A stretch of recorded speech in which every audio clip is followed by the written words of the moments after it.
Une question de Aurélien.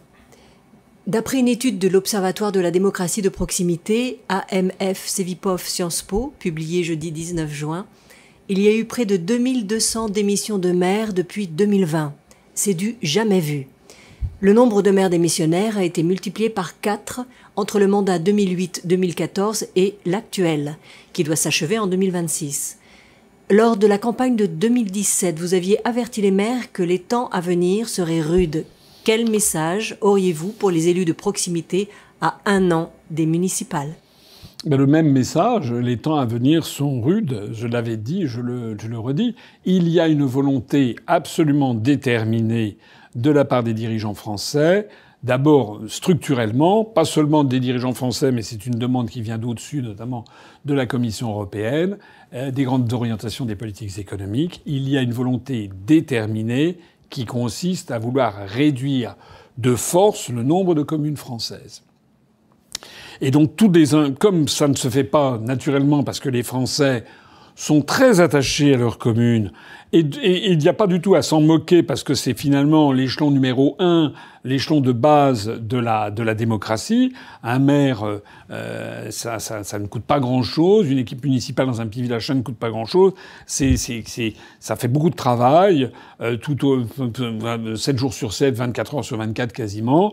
C'est vraiment l'échelon numéro 1 de la démocratie. Donc il a été décidé qu'il fallait supprimer les municipalités. Voilà. Pour diminuer le nombre de municipalités, tout a été utilisé.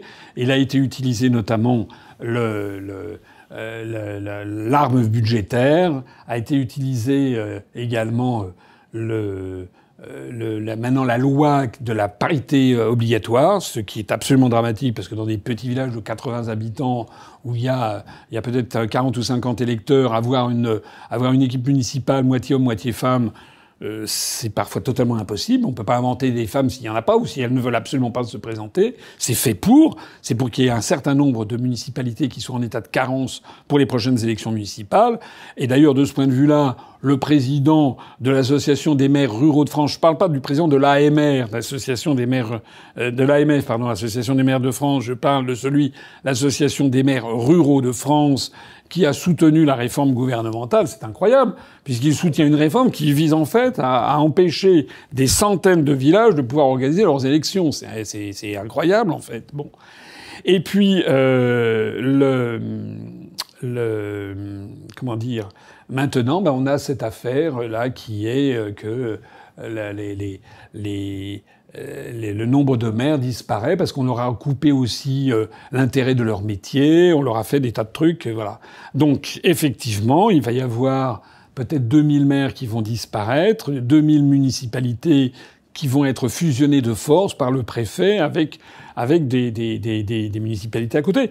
Donc moi, ce que j'aurais à dire ici, c'est que tous les Français qui sont là dans les petits villages, manifestez-vous, soutenez le maire ou bien présentez-vous contre lui si vous ne l'aimez pas, mais faites quelque chose pour qu'il n'y ait pas de carence qui soit proclamée au cours des élections municipales.